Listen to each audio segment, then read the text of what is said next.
ou dois amigos, muito jovens, que é a Maru, Maria Eugénia e o Pedro. E vieram cá ao ateliê dizer que tinham adquirido um edifício na Baixa e que andavam à procura de arquiteto. Fui para Londres cuando tenía 24 años para trabajar en animación por computador. Se calhar ali pratico un bocado os números e passei lá 15 anos. Sim, estou na Hungria a trabalhar há 2 anos, mas o meu último trabalho tem sido... Fui Climate Change Manager. É uma larga história. Sim, pronto, começar.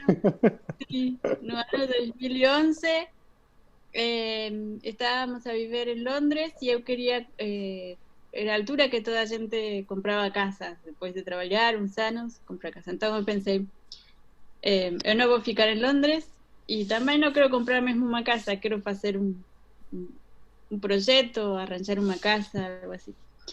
Então vim aqui a Portugal à procura.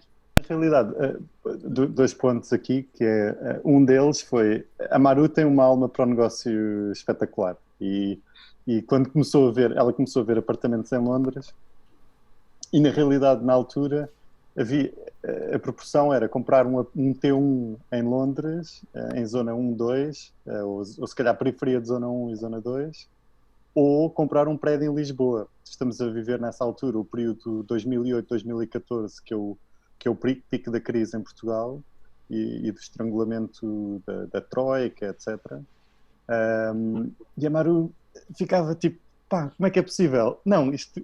Pronto, e obviamente que o bichinho também começou a crescer em mim e obviamente que começámos a ver as coisas juntos e obviamente pronto, nós estávamos juntos nessa altura e na realidade fez parte um bocadinho do nosso processo de trabalho em conjunto e uma coisa muito positiva, muito cheia de entrepreneur e de procurar e tentar falar com pessoas, com agências que não nos queriam ver, com agências a mandarem-nos embora, com bancos que nos diziam que éramos estúpidos em comprar em Lisboa. Sim, bancos a dizerem-nos não, vão para Londres, comprem em Londres, porque Lisboa não há aqui nada a acontecer.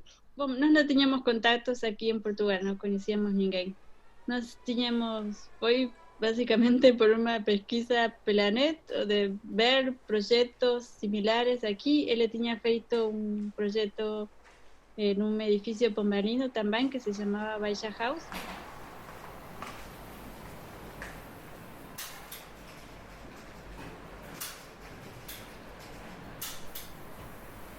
Nós já tínhamos tido uma experiência similar com a Rua dos Douradores.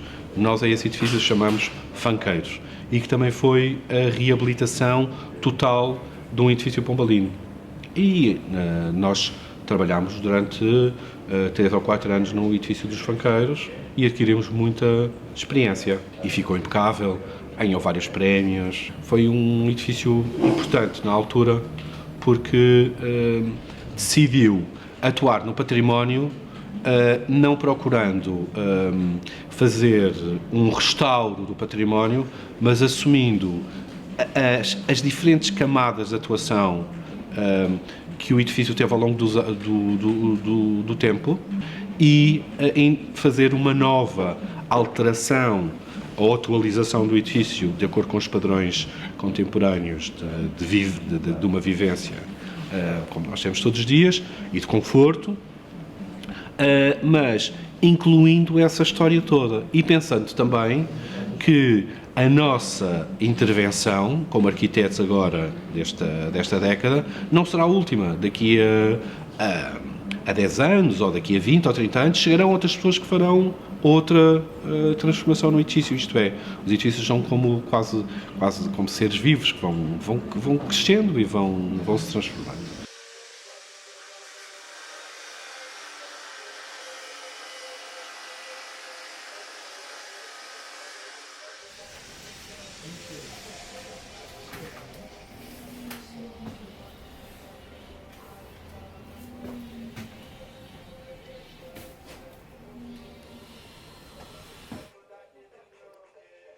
A primeira vez foi uma visita rápida, o edifício estava praticamente todo ocupado, estava habitado, exceto um piso, salvo erro, que estava alugado mas fechado à chave e em que os proprietários não o tinham. chave. E, portanto, foi ver casas de pessoas que viviam, algumas delas em condições um pouco precárias.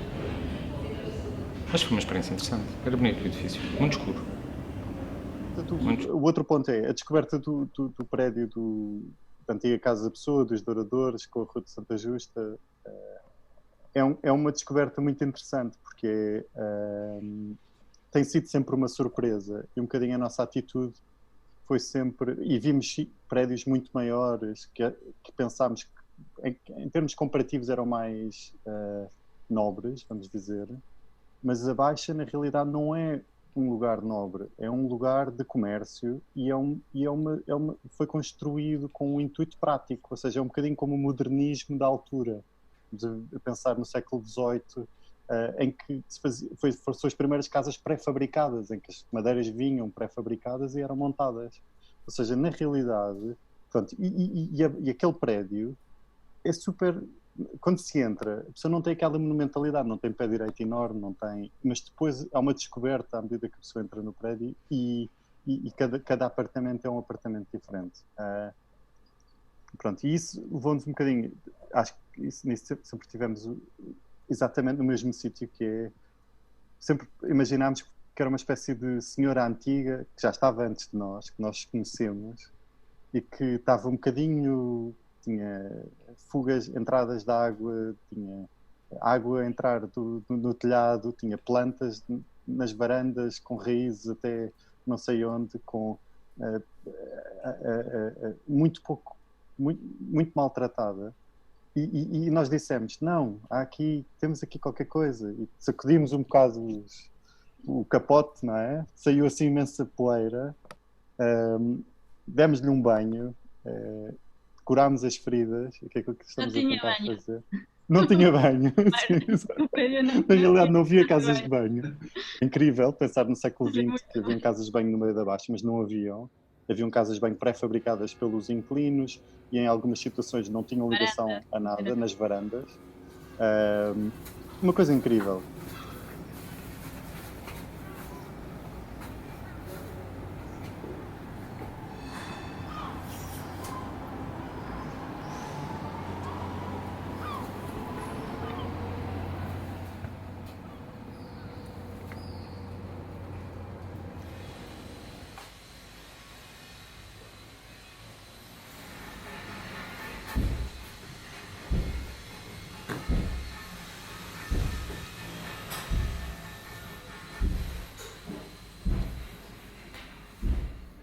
Um edifício pombalino no seu estado praticamente original é não só um achado na Baixa, como uma maravilha, porque no fundo estamos a tratar de um edifício que tem 250 anos, que está em bruto, portanto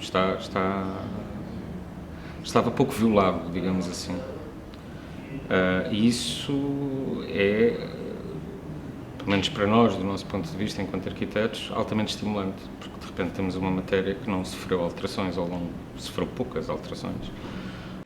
Uma das primeiras questões e preocupações que tive como responsável, enfim, depois fiquei aqui afeto à obra, foi a mão de obra, e nomeadamente carpintaria. Isto porquê? Porque de facto a obra tem uma componente de carpintaria enorme, alguma nova, e essa é fácil, mas o problema foi de facto arranjar as pessoas da velha guarda, chamada velha guarda, porque não é desprimor dos mais novos, mas efetivamente este tipo de trabalho tem que ser de carpinteiro que nós chamamos carpinteiro de bancada, que é aquele carpinteiro que pega em qualquer peça e a transforma e a adapta. Por acaso gosto desta carpintaria do Marquês de Pombal. Porque é daquelas coisas que, como é que eu ia dizer, parece que é o que os outros não gostam, e eu gosto porque desenrasco-me bem a fazer isto e gosto. A principal dificuldade que temos tido cá neste edifício são as instalações técnicas, ou seja, a passagem de cabelagens para a eletricidade, esgotos, ou seja, para adequar o edifício a condições dos nossos dias, aquelas que ele não tinha quando foi construído. Temos aqui uma equipe pluridisciplinar, multinacional, mas que cumpriu e tem cumprido, e naturalmente irá cumprir até ao fim, muito bem os seus objetivos. Porque a parte humana das empresas são as pessoas que nelas trabalham. Quer dizer, a empresa é isto, ou A, B e C, mas o que interessa são, ela só desenvolve um trabalho de qualidade quando realmente tem as pessoas indicadas para o efeito.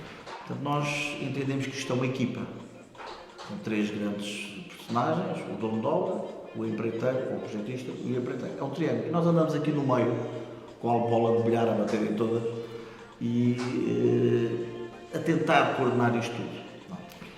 E se esta equipa funcionar toda conjunta, e portanto eu não dou sempre razão ao dono de obra, como não dou sempre razão ao projetista, eu às vezes defendo o empreiteiro, também não são os bichos maus que as pessoas pensam. E portanto, com este princípio de tentativa de justeza, consegue-se chegar a este resultado. Uma obra muito difícil que esta de facto foi. E portanto a fiscalização tem o dever de fazer, para além de ver se as coisas estão bem feitas, se estão a seguir exatamente o caderno de encargos ou o projeto, não há nada perfeito e portanto a fiscalização está sempre, digamos, a tentar melhorar, seja o projeto, seja os defeitos do empreiteiro, seja as vontades do dono de obra, sempre a tentar melhorar. E como nós fazemos 5, 6 obras destas por ano, é fácil emprestarmos o nosso conhecimento a outra obra, não é? Portanto, os arquitetos, se fizerem sempre o mesmo modelo, às tantas estão muito especialistas naquilo. Nós acabamos por ser um generalista. Bem, essa é uma obra interessante, né? Porque logo quando procuramos emprego, na verdade, não sabemos se é uma obra desse tamanho ou não, só queremos trabalhar. Porém, depois, acabamos por perceber a idade da obra. Isso deixa o trabalho mais interessante. Fomos orientados para não estragar praticamente nada. Enfim, infelizmente tem coisas que acabam por ir para o lixo, mas essa não é a intenção. E isso torna o trabalho mais difícil. Interessante, mas difícil. Porque além de aproveitar as coisas, precisamos cuidar, né? Para não estragar. São pessoas bastante cuidadosas e que muitas vezes o que tem acontecido é que às vezes executamos um trabalho e depois o trabalho não fica 100% bem executado por alguma razão, não da parte dos operários, eles executam muito bem o trabalho, mas existe algum motivo, ou porque vai passar ali um novo tubo, ou porque houve uma alteração no projeto e tem de passar ali uma instalação, e então temos que pedir às pessoas para desfazer o trabalho.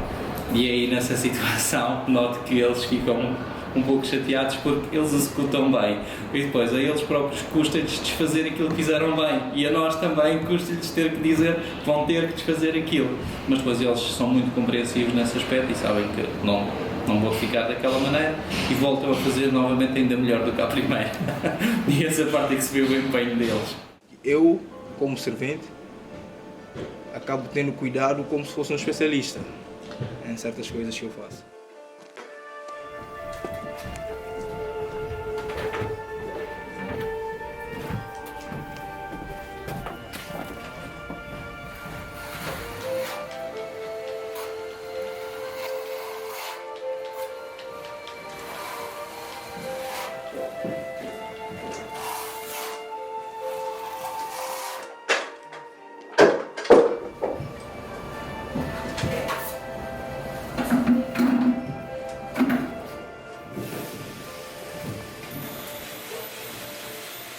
No processo de reconstrução pombalina houve uma enorme atenção ao desenho das fachadas, ao cartelário que define todas as fachadas de todas as ruas, que são diferentes e têm hierarquias diferenciáveis entre si, mas depois aquilo que nos temos vindo a perceber e daquilo que lemos e que estudamos, as plantas foram propositadamente deixadas em aberto para que os proprietários as pudessem desenvolver da melhor maneira, ou seja, havia uma rigidez formal para o exterior, mas alguma liberdade especulativa para o interior. Aquilo que toda a gente ouve falar do Pombalino, que é a estrutura em gaiola, não é? Ela foi testada, foi vista, foi testada pelos engenheiros militares, passou nos testes de simulação de sismo E, portanto, já havia uma estrutura tipológica que se pretendia, havia um esqueleto que se pretendia para o edifício pombalino. Este tipo de trabalho que se faz é sempre um desafio. Por exemplo, o trabalho que está escondido por trás destas argamassas todas, que é a Cruz de Santo André, que lá para cima, para o norte, se chama a gaiola, que é a estrutura em si, é uma coisa desafiante, não é? Porque tem que se ver mais ou menos a posição das peças, o esforço que fazem, etc. Pronto. E ainda por cima aqui, a gente tem que se regular ao que estava, porque não há projeto, não há desenhos, não há nada. É por conhecimento básico. E depois tem várias fases de construção. O nosso edifício, salvo erro, está na terceira fase daquilo que é o pombalino, e normalmente consegue-se perceber a datação do edifício através da caixa de escadas. E por isso é que as caixas de escadas são protegidas pelo plano, não são intocáveis. E a caixa de escadas tem a ver com a incapacidade que havia na altura de produção de vidro a uma escala de cidade para aquilo que seriam os edifícios da Baixa Pombalina. Portanto, o Marquês depois dá aos Stevens a exploração da fábrica de vidro da Marinha Grande, portanto é assim que se cria a fábrica de vidro da Marinha Grande, para arranjar metodologias que permitissem a produção em grande escala de vidro para a Baixa. E, portanto, isso começa-se a perceber nas tipologias através do posicionamento da caixa de escadas. Na primeira fase ela estava na fachada principal com vãos para a fachada. Na segunda fase está na fachada posterior com vãos para o saguão. E na terceira fase, que é a nossa, já está mais a meio do edifício e tem claraboia. E, portanto, significa que já havia produção de vidro para a iluminação da caixa de escadas. O edifício tem outra coisa que é muito interessante, que também é relativamente característica da Rua dos Douradores. Os edifícios pombalinos normalmente têm loja, o primeiro piso é o piso nobre, que tem as janelas de sacada, e depois para cima são janelas de peito. Depois, eu julgo que foi após a aprovação daquilo que seria a altura e o desenho de fachadas da Praça do Rossio, porque originalmente o plano só previa 3 pisos mais a cobertura, e a regra era nenhum edifício poderia ser mais alto que o terreiro de passo. E depois, com a morte do Marquês e com a necessidade de especulação imobiliária, foi autorizada a construção de mais 2 pisos, que normalmente é um em mansarda e depois o outro em água furtada. E é perfeitamente visível porque os edifícios têm 2 chimalhas, têm 2 coroamentos. O que acontece é que na Rua dos Douradores e concretamente no nosso edifício, o primeiro piso e o segundo piso são janelas de sacada, já originais, ou seja, já é, mas estava também previsto no cartelário, o que é bastante interessante. Mais uma vez, porque julgo, não temos a certeza, mas temos a Rua dos Douradores, o nosso edifício está na esquina com o Largo de Santa Justa, e o Largo de Santa Justa sobe para a Rua dos Fanqueiros, que lentamente começa a fazer a transição para a Madalena. Portanto, tudo isto tem uma lógica de cozer cidade, tecido urbano, e que resulta em desenhos de fachadas que são extremamente interessantes. O plano é muito, muito interessante.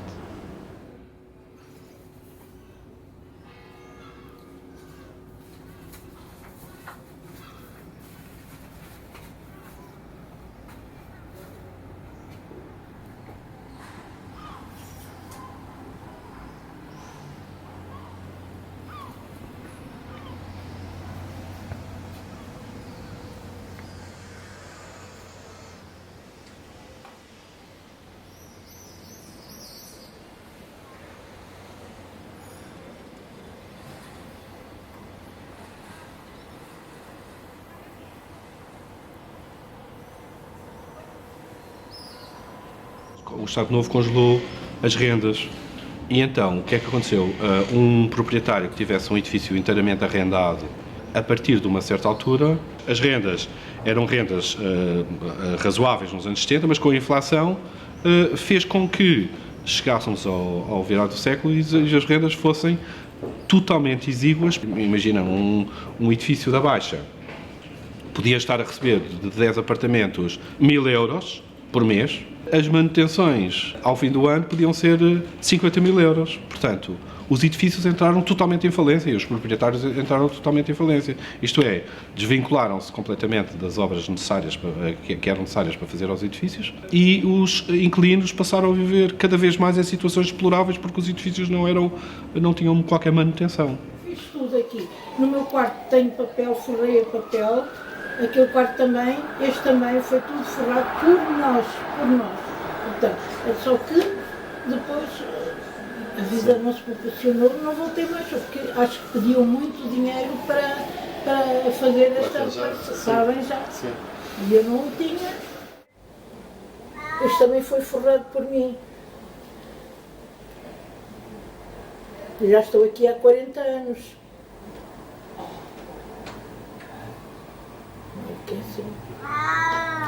Vim de Angola, vim para aqui. Eu vou dizer como é que foi.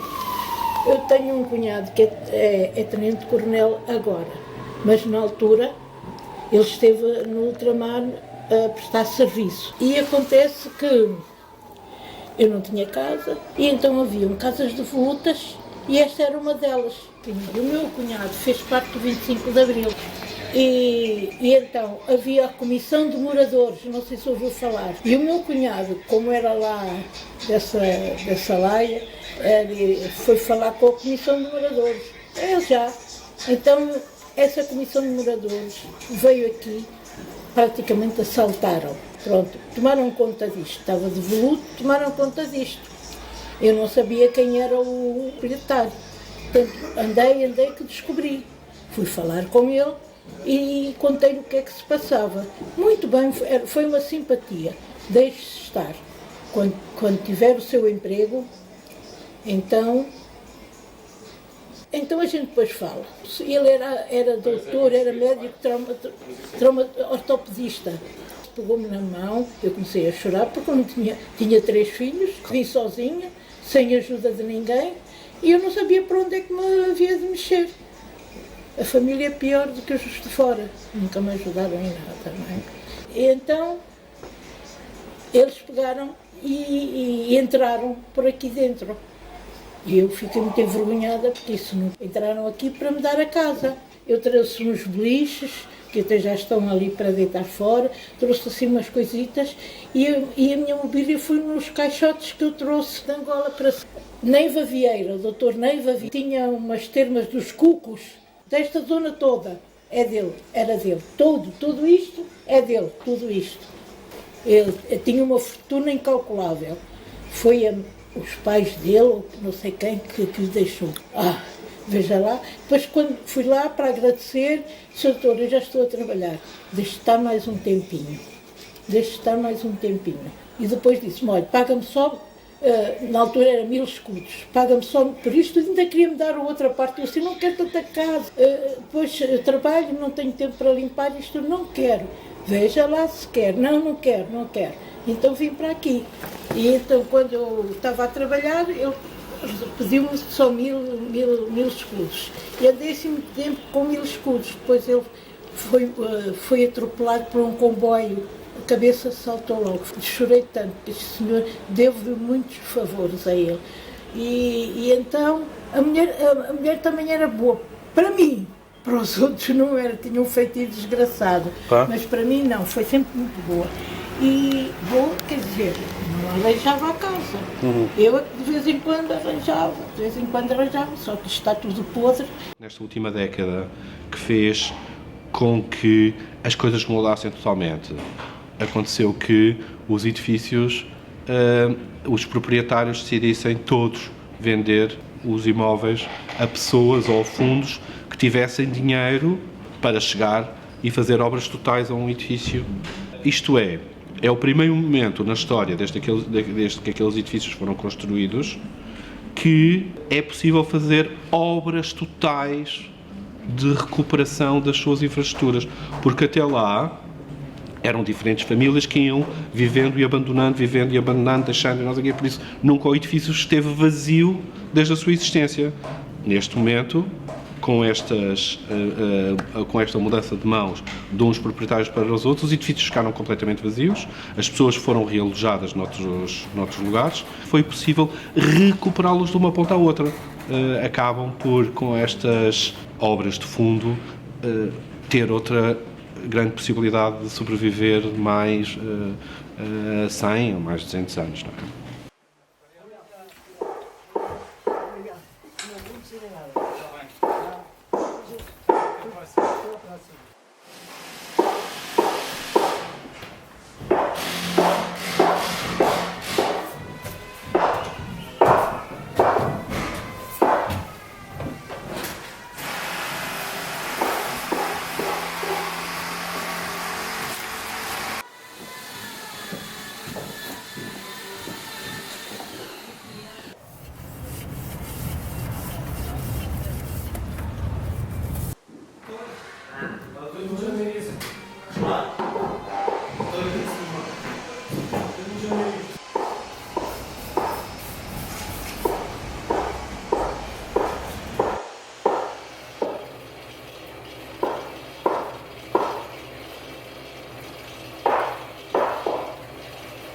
Quando retiraram os tetos, os brinquedos estavam nos tetos.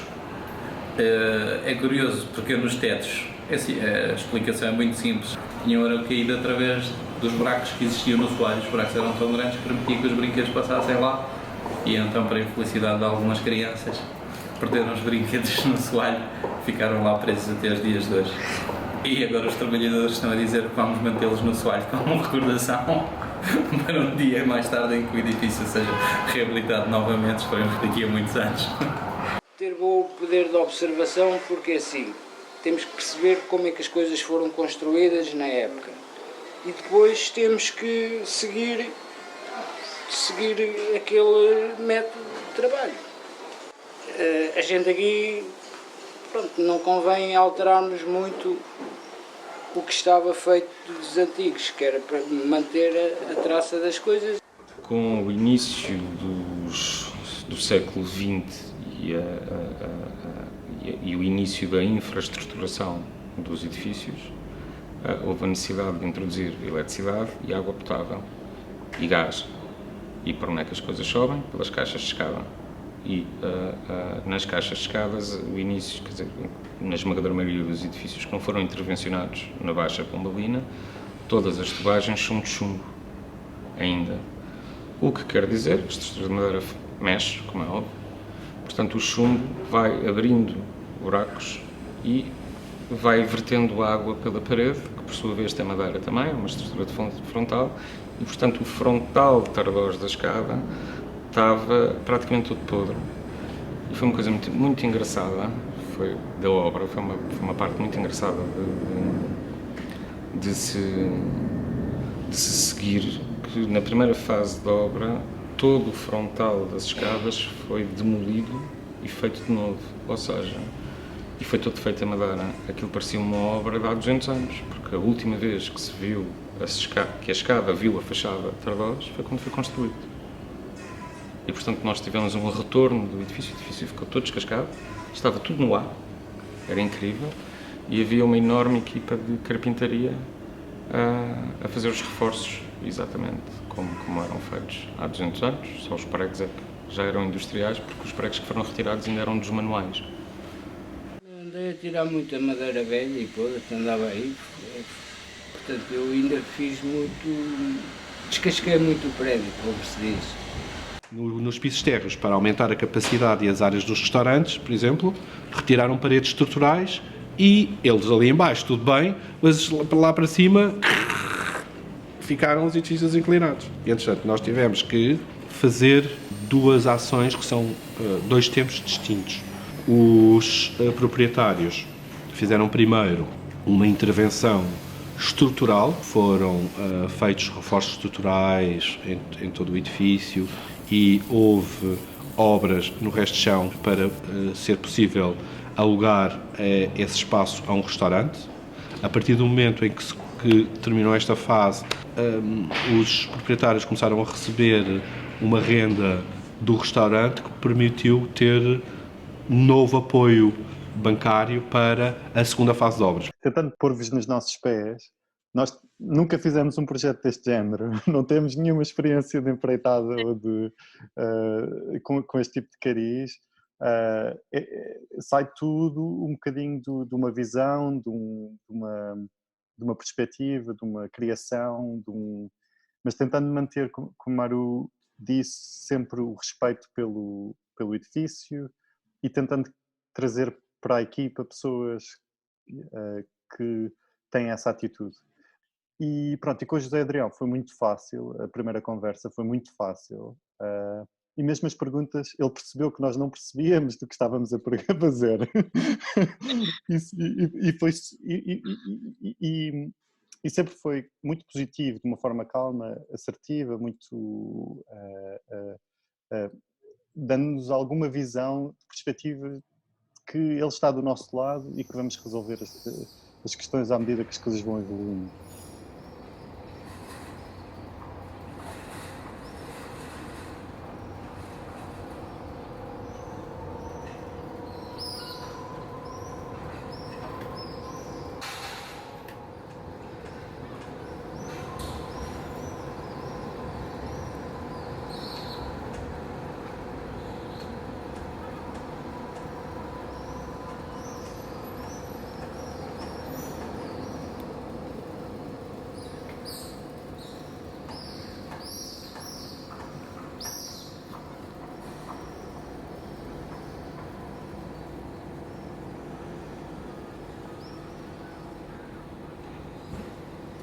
Pronto, houve uma fase muito importante e determinante no edifício, foi o tempo de paragem entre a primeira fase e a segunda fase. Nós continuámos a ir ao edifício para continuar a fazer o projeto. E nós somos um ateliê que vamos muito aos sítios para nos informarmos e depois para optarmos por direções, por isso retiramos muita informação dos próprios sítios de intervenção e dos edifícios. O edifício tinha sido todo pintado, não é? Ao longo dos anos e tal, e não sei o quê, e a pintura estava desgastada e vimos que havia ali uns bocadinhos de frescos. E então, vimos outro e dissemos, e se o edifício tem frescos incríveis? E nós, então, falámos com os clientes, com a Maria Eugénia e com o Pedro, perguntaram, nós achamos que é fundamental fazer uma prospeção ou sondagens dos frescos, retirar partes de tinta e ver o que é que está lá por baixo.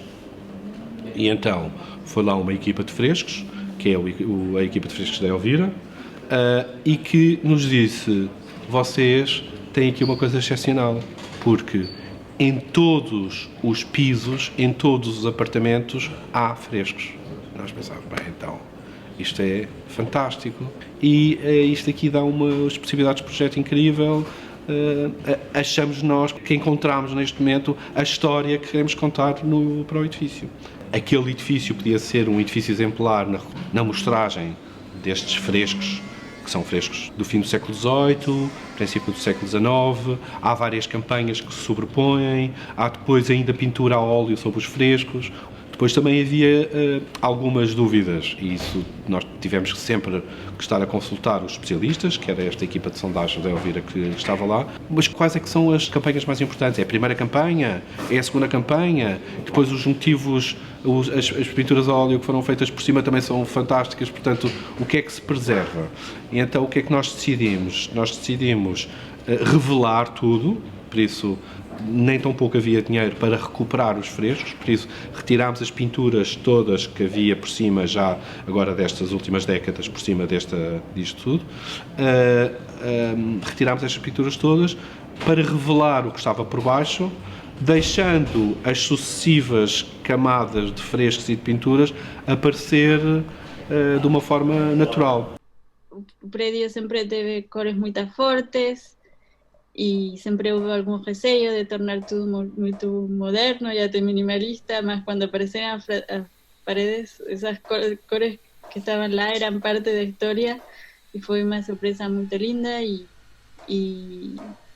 bom, se fez uma pausa maior na obra y se alterou tudo em função dos frescos.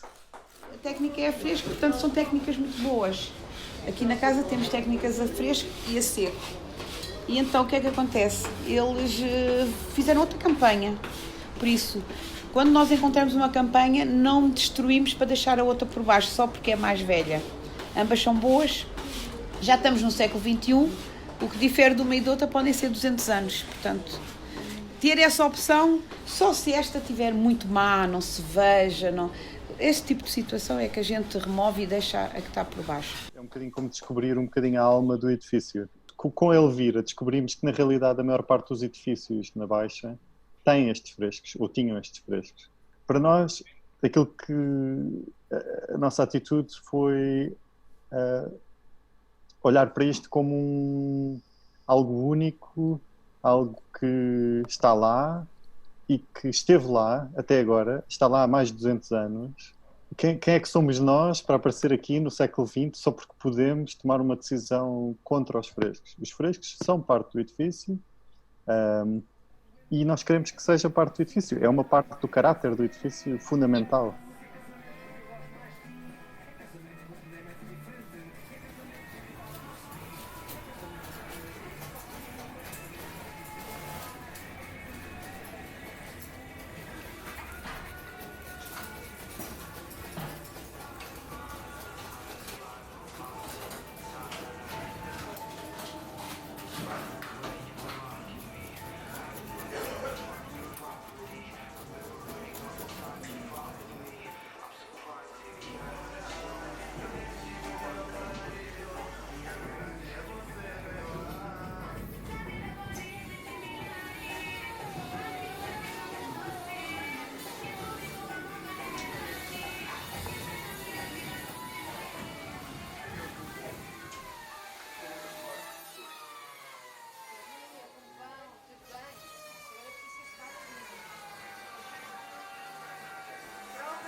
Por exemplo, se precisava fazer algumas coisas, passagem de eletricidade, água e o resto, era um bocadinho complicado porque não conseguimos destruir aquelas paredes, não é? E procurar alguns caminhos para passar, para fazer moderno já. Muitos cuidados pelos frescos que aqui estão, depois pela obra em si, não é? Este é um edifício secular e com os problemas todos inerentes a esse problema, não é? Portanto, é restaurado sem danificar o mínimo possível. A camada de cima, que era pintura a seco, o fresco está por baixo, tínhamos de ter um bocadinho mais de cuidado. E ela já estava, a própria pintura estava um bocadinho desgastada e tinha outras, aí 3 camadas de tinta por cima, portanto... Pequenos testes para tentar saber qual é a cor original, qual é o formato original. E depois aí vamos por tentativas, por fases, e quando percebemos que estamos no limite, que percebemos que já estamos a danificar ou a tirar algo que é original, nós aí paramos. Quando nós mostramos ao construtor, que era às pessoas que estavam connosco na equipa, mesmo aos engenheiros, às equipas de engenharia com quem estávamos a trabalhar, na altura, esta possibilidade de revelar os frescos, deixando várias camadas sobrepostas e deixando muitas vezes as rachas que os frescos tinham entre si e tal, nós, para explicar melhor a ideia que tínhamos, a estratégia que tínhamos, mostrarmos umas imagens de uma técnica muito antiga, em que esta técnica japonesa, que se chama kintsugi, em que quando se parte uma peça e se volta a juntar todos os cacos, as rachas passam a ser a coisa mais importante. Isto é, inclusivamente eles te fazem este restauro em que a racha, o elemento de colagem, tem ouro. Por isso, isto é, o que é mais importante passa a ser a cicatriz. É isso é que conta a história daquela taça. Era uma taça bonita, partiu-se e isto faz parte da sua história. Nós mostrávamos estas imagens do kintsugi aos engenheiros e toda a gente percebeu aquilo que queríamos de uma forma clara. Isto é, nós estamos num momento também cultural em que, se calhar, se tivéssemos explicado esta história há 15 anos, as pessoas não o iriam entender, nem nós próprios. E neste momento nós conseguimos entender todos, culturalmente, esta possibilidade. Porque nos fanqueiros, por exemplo, também havia frescos e nós também detectámos que havia, mas na altura não pensámos que havia só a possibilidade de os revelar, porque na altura ainda se pensava que se um fresco aparece tem que ser restaurado. Isto, bem ou mal, se ficar cá mais umas décadas, isto valoriza sempre a casa. Faz parte da identidade da casa. Porque a casa não é só a fachada. A cala retarda a presa do gesso. Mas, como eu lhe disse, este gesso é um gesso especial. Eu consigo dar este gesso diretamente. Porque se fosse um gesso puro, o gesso, mal ele caía nesta superfície seca, absorvia logo, secava logo. Por isso era utilizado com cal para retardar a presa. A única coisa que nós temos de fazer, ou na realidade estavam feridas, aquilo que estamos a fazer é torná-las cicatrizes. Mas dizer, pá, uma cicatriz, faz parte de mim. A pessoa vai e faz uma operação, que, não é? Tem um corte, está lá, faz parte dela. Que lhe dá caráter na vida, mesmo em termos pessoais, no caráter das pessoas. As pessoas são feitas pelas vivências que têm. É um bocadinho o mesmo princípio. Os novos proprietários aceitaram isto como uma grande mais-valia, preservando madeiras, portas, etc., coisa que nós já fazemos habitualmente, não é? Nós normalmente preservamos e adicionamos e criamos esta superposição de camadas de diferentes tempos de uma forma bastante normal. Achamos que esta mistura, esta interação entre tempos é uma coisa que nós consideramos positiva também e rica. Nós ficamos velhos, temos cicatrizes, rugas e essas coisas todas. E o edifício tem também, tem uma história para contar.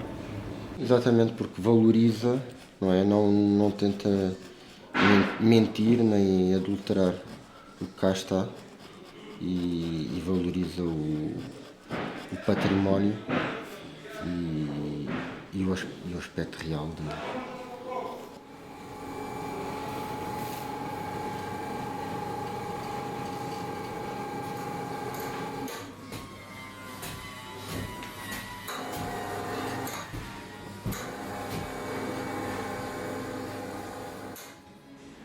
Havia um problema grave, que era as alturas de segurança entre os degraus e a guarda da escada ficavam muito reduzidas, essa altura ficava reduzida e isso criou um problema, que era a guarda tinha que aumentar ou tinha que ser acrescentado algo que pudesse garantir essa segurança. Pronto, mais uma vez, mais um desafio a meio do processo e a decisão foi, então vamos recuperar a escada tal e qual ela está.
e madeira que já tínhamos, se calhar, guardada há 7, 8 ou 9 anos, retornou a esta obra para, enfim, não introduzirmos elementos novos, de madeira nova, que nunca conseguirá, alguma vez, comparar-se àquilo que é a qualidade e a patina e o desgaste que as madeiras antigas têm. Então, a decisão foi, relativamente à escada, foi recuperar toda a escada e temos, então, neste edifício, apartamentos que temos, de facto, esta sanduíche, que temos tetos novos, por questões acústicas, por questões de segurança contra incêndio, que tiveram que ter as suas determinadas características. Temos um pavimento de apartamentos nivelado, embora com uma configuração não habitual nos dias de hoje, que é temos umas tábuas que marcam a sua dimensão, com um bisel de cada lado, chamado um bisel, que é um chanfre, de modo a perceber-se a largura da tábua e a sua presença, não ser um tapete, enfim, completamente inócuo de madeira. E temos então depois uma escada do edifício, que é a pombalina, que se mantém dentro dos remendos que se fizeram, mas do ensaio que se fez, acho que resultou na perfeição e será também um dos elementos que dará um caráter único ao edifício. Ou seja, não, o que se põe novo tem que se adaptar ao que está feito, digamos assim, não é? Eu, por exemplo, para fazer aqui certos concertos, tive que mandar fazer 3 peças. A junção entre o antigo e o moderno é algo que faz pensar, dá mais que pensar, não só dá trabalho, sinceramente, porque temos que juntar os dois, mas eu acho que é um trabalho, vou dizer, é bonito fazê-lo, porque conseguimos pegar num pedaço de história e conseguir encaixar algo novo. Na história em si conseguimos fazer algo novo. Como o que eu vejo aqui, essas paredes centenárias, fazemos agora arcos novos e conseguimos fazer uma junção de tudo. Agora ando aqui a fazer remendos com o antigo, que já está um pouco podre, estou a tirar fora, estou a renovar com pedaços novos e vamos fazer aquela junção do novo, do antigo, e gosto.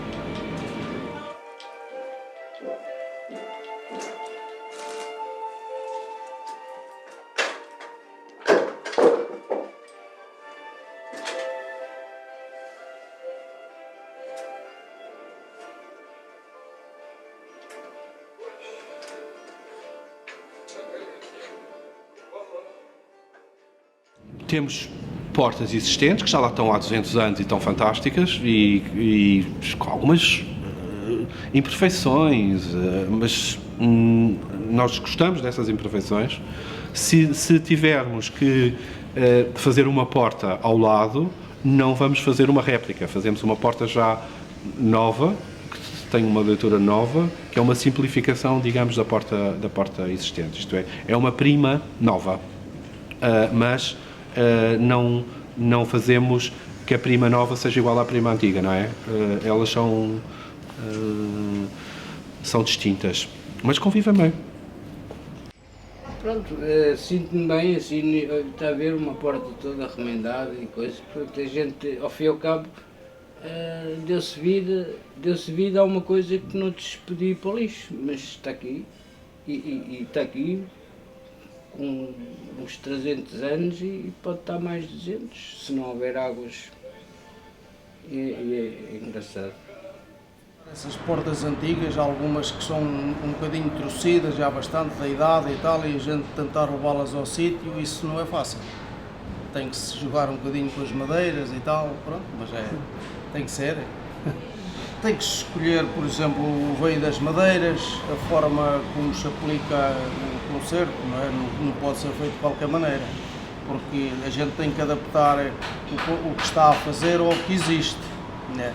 Isto tem que ser uma coisa estudada, tanto que se for, agora já começam a estar pintadas, mas se andarem aí a ver os sítios por onde eu passei, algumas ainda estão à vista. Olha, tem ali, por exemplo, aqueles 2 que fiz ontem.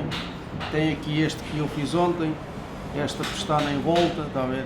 Isto foi buscar ontem, não existia. E é assim, pá, tem que se ter as ferramentas adequadas também, porque sem elas a gente que não consegue fazer um bom trabalho. Cada friso, cada solução tem que ser feita solução a solução, em que se tem que equacionar desvios, correções, paredes que não estão exatamente como se esperaria numa obra normal. Sim. E sem dúvida, reforçando os pontos da Maru, é absolutamente... É preciso ter técnica, arte e paixão.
Este piso, por exemplo, é interessante, os frescos, as pinturas das paredes, a parte decorativa com animais, mesmo com figuras, com retratos de paisagens. Neste aqui tem salas até bastante diferentes e bastante interessantes. Este é o estuque original, é o fresco original, aqui que está por trás. Quando resolveram fazer uma remodelação interna, alguns no tempo, não se sabem quanto, eu pelo menos não tenho esse conhecimento, nem nunca falei sobre isso, para fazer uma camada por cima, para aderir, então picavam. E então, com uma picareta, picavam o estuque todo, que é o que está aqui atrás, e depois em cima disso, para dar aderência, punham nova massa, e esta massa estava a encobrir tudo o que aqui está. Neste caso particular, o que foi feito foi retirar toda essa massa, os buracos ficaram todos expressivos, não é? Com a sua cavidade, e foi depois tudo preenchido com um estuque feito à forma da época, tapando todos os orifícios e criando este padrão cromático, que é lindíssimo. E que naturalmente dará a este edifício o seu caráter e a sua distinção naquilo que é, naturalmente, aqui nesta zona da Baixa, e referindo só a esta zona da cidade, será naturalmente uma referência e, obviamente, é um orgulho aqui também de toda a equipe que aqui trabalhou, ter estado envolvida numa recuperação que valeu a pena e que vale e que ditará a história aqui da Baixa, naturalmente que sim, acho que sim. Primeiro de tudo, levo para o futuro, julgo que levamos todos, um processo que imaginamos que possa ser difícil de repetir. Primeiro, porque cada vez existem menos edifícios pombalinos disponíveis, integralmente, sem terem sido violados. E depois, quer dizer, existem muito poucos clientes que apostam nesta vertente num edifício que no final do dia eles têm que rentabilizar, é a realidade. É extraordinário, portanto há muito que se deve neste edifício a uma capacidade de abertura por parte dos donos de obra, de entenderem que há um caminho diferente, talvez novo, porque na Baixa não se tem feito, mas pronto, há um caminho diferente que foi seguido e que há uma aposta numa equipa que tem uma visão para o edifício que não é similar às outras, porque em circunstâncias normais isto já teria acabado há muito tempo. Aquilo que valorizamos, ou seja, não é um banco quadrado que olha para números, nos vai dizer de outra forma na realidade, ou seja, na realidade para nós é quase engraçado, tal como o Maru disse, faz-nos rir porque Também uma coisa é verlo num contexto de uma obra e outra coisa é ver a coisa finalizada, acabada.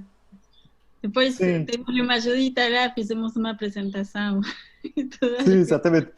Mas depois, quando as coisas já começam a ficar mais finalizadas e fizemos uma apresentação ao banco, etc., fica toda a gente, uau, isto é totalmente diferente, etc. Mas até ali está toda a gente a dizer, a sério, vocês vão recuperar? Não, mas isto está mais barato destruir tudo e fazer tudo de novo por dentro.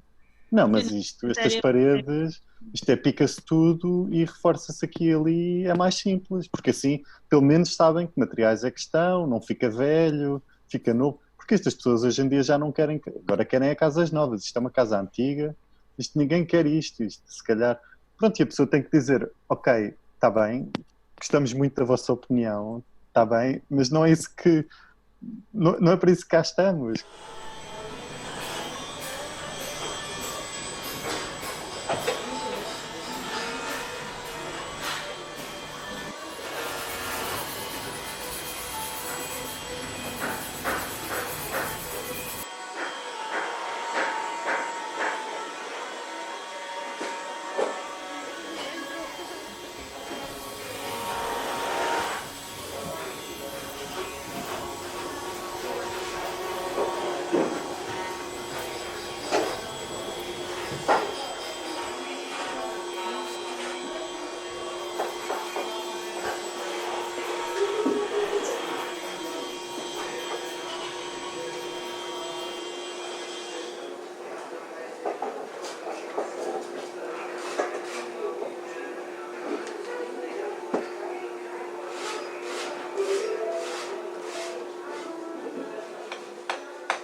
Numa obra deste género, normalmente o que se faz é chegar, entra a equipa de pedreiros que fazem a demolição de todos os estuques e estuca-se de novo, porque aqueles estuques basicamente são estuques antigos e que toda a gente olha para eles como estuques antigos e que era necessário sair para se refazer. E por isso o que teria acontecido numa obra convencional era que teria lá chegado uma equipa de 20 homens, começavam a tirar aqueles frescos todos, não é? Aqueles estuques todos, e depois iriam-se refazer esses estuques. O que é que ia acontecer? Como nunca ninguém tinha visto aqueles frescos, o que é que ia acontecer nesta ação? Ia-se ter-se-ia demolido uma coisa sem ninguém saber que estava lá outra coisa, não é? Por isso, teria havido uma destruição de um património sem sequer nós nos estarmos a perceber que o património estava a ser demolido, porque ninguém sabia que ele estava lá. E isso é muito interessante.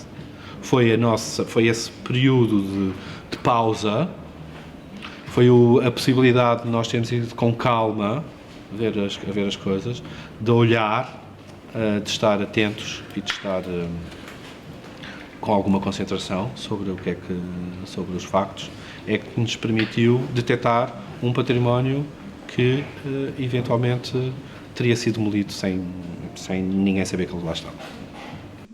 Nós queríamos que se conte uma história. A paredes todas picadas, que eran frescos todos picados, que se hacía para que a masa agarre para a nova camada, e os buracos ficaram todos lá à vista. Acho que é bom que uma pessoa entre lá e pergunte por quê, que isto que passou. Embora já fui lá com o banco e estavam todos a olhar uma parede cheia de manchas, a decir, então, Maria Eugênia, quando é que vão pintar isto? Mesmo muito difícil a nível de que nós vemos, muitas vezes aquilo que se mantém é quase só a fachada, não é? O recheio acaba todo por não ser aproveitado acaba por se perder tudo. Aqui eles tentaram, e é porque é difícil, não é? Manter tudo, conservar, manter a estrutura, manter o desenho, manter aquilo que era original, e isso é mais difícil. É mais difícil, demora mais tempo, requer mais meios, mas acho que no final fica diferente. Mas no final acho que vais ver a diferença.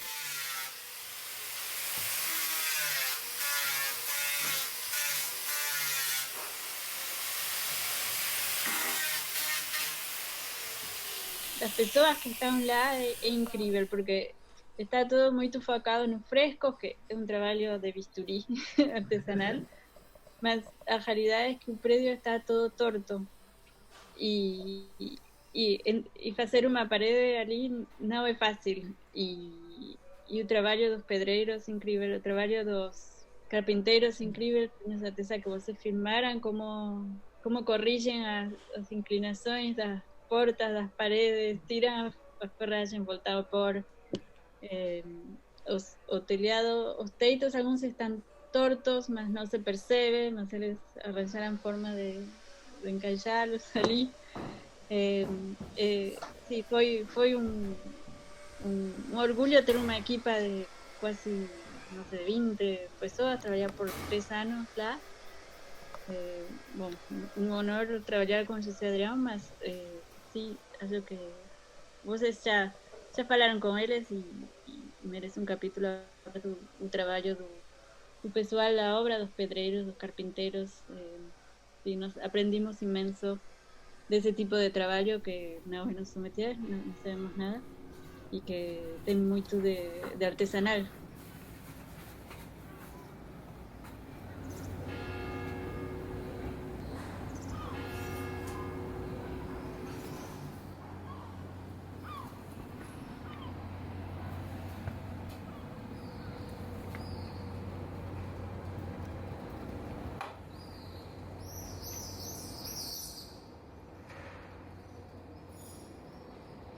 Exatamente, e isso há um lado de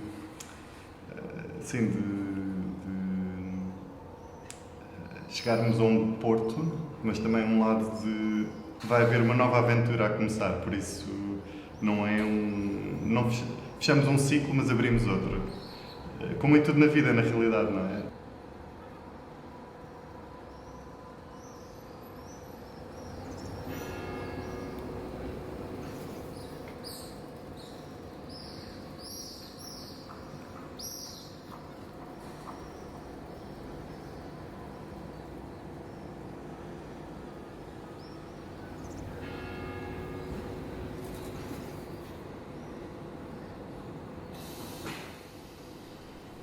Muitas vezes, mesmo na nossa metodologia de trabalho, é muito importante estar aberto ao acaso. O acaso é muito importante. E a tempo, e dizer, como? Repete, ouvi uma palavra importantíssima, e esta palavra pode ser a chave de qualquer coisa.